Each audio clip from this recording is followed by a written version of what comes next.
গেলাম হিন্দু মন্দির বানাবে আপত্তি নেই, মুসলিম মসজিদ বানাবে আপত্তি নেই, বাবরের নাম আমরা লিখতে দেব না।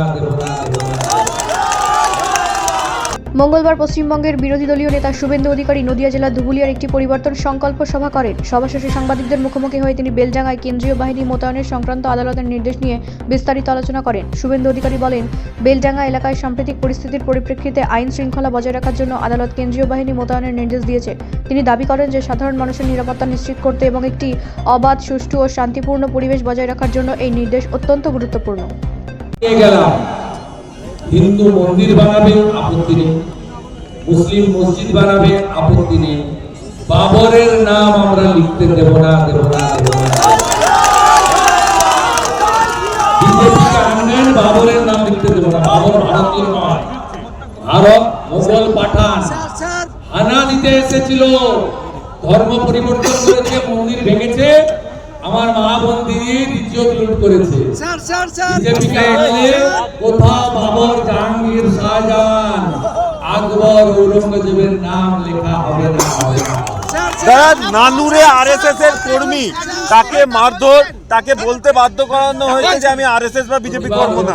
আজকে আরএসএস এর পক্ষ থেকে রাষ্ট্রীয় বড় সামাজিক সংগঠন, আদর্শবাদী সংগঠন, হিন্দুদের প্রাণের সংগঠন, নেশান ফার্স্ট মন্ত্রে দীক্ষিত সংগঠন, সবচেয়ে সেবামূলক কাজ এই সংগঠন করে, তারা আজকে শান্তিপূর্ণ বিক্ষোভ করছে। আমি টিভিতে দেখলাম।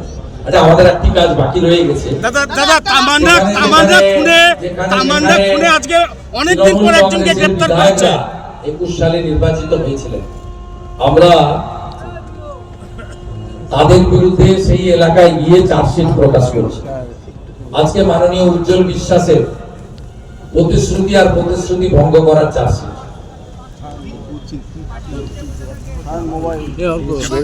এই চার্জশিট সমস্ত জনগণের বাড়িতে বাড়িতে পৌঁছে দেবো। এই চার্জশিটে উল্লেখযোগ্য ভাবে আমাদের ধুবুলিয়া যক্ষ্মা হসপিটালের কাজ বাস্তবায়ন হয়নি। এটা মুখ্যমন্ত্রী এবং উজ্জ্বল বাবু অনেকবার প্রতিশ্রুতি দিয়েছিলেন। রেল স্টেশনের ওভারব্রিজ নেই, রেল দপ্তর একাধিকবার জমি চাওয়া সত্ত্বেও জমি দেয়নি রাজ্য সরকার। এর বাইরেও জমি মাফিয়াদের কবলে সরকারি জমি। এশিয়ার বৃহত্তম ধুবুলিয়া টুঙ্গি হাসপাতাল এখন ভূত বাংলো। জলঙ্গি নদী থেকে প্রশাসনের নাকের ডগায় নিয়ন্ত্রণহীন বালি তোলা হচ্ছে। পালপাড়া এবং ভাতজাংলা সংলগ্ন এলাকায় দিনের আলোয় জুয়া এবং নেশাজাত দ্রব্যের ঠেক চলছে। পুলিশ, তৃণমূল মিলিতভাবে এই এলাকায় এই কাজ করছে। বিস্তারিত ভাবে আমাদের এই চার্জশিটে দেওয়া আছে। তাই সবাই মিলে শপথ নেন, পাল্টানো দরকার। চাই বিজেপি সরকার। শুধু বিজেপি সরকার নয়, কৃষ্ণনগর দক্ষিণ থেকেও পদ্মফুল ছিলাম ছুটির দিনে মহামান্য আদালত কোর্ট খুলে তৎক্ষণাৎ প্যারামিলিটারি ফোর্সেস নামিয়েছিলেন ভারত সরকারের সাহায্যে, বিশেষ করে মাননীয় অমিত শাহজির সাহায্যে, কেন্দ্রীয় স্বরাষ্ট্রমন্ত্রীর সাহায্যে।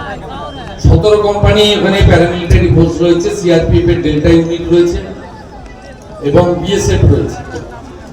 সেই অর্ডারেই বলা ছিল পশ্চিমবঙ্গে যেখানে যেখানে এই ধরনের ঘটনা ঘটবে সেখানেই তৎক্ষণাৎ আমি যদি ইনফর্ম করি বা আমার লয়ার যদি ইনফর্ম করে, ঘটনার গুরুত্ব বিবেচনায় প্যারামিলিটারি ফোর্স দিতে হবে।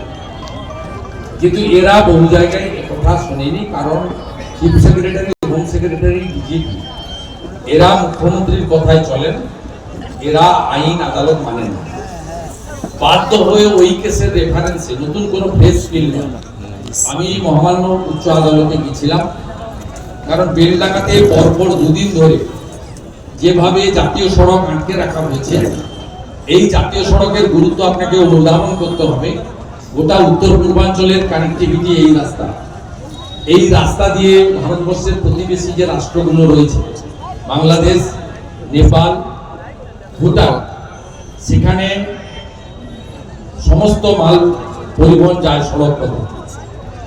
এবং যেভাবে পরপর 2 দিন ধরে এখানে হামলা শুধু নয়, টার্গেট করা হয়েছে হিন্দুদের, একটি হিন্দু হোটেল শর্মা হোটেল, প্রসাদ হোটেল, তাকে ভাঙচুর করা হয়েছে, লুট করা হয়েছে।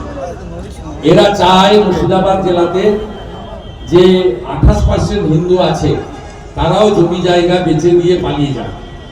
তারপরে এদের টার্গেট হবে নদিয়া জেলা।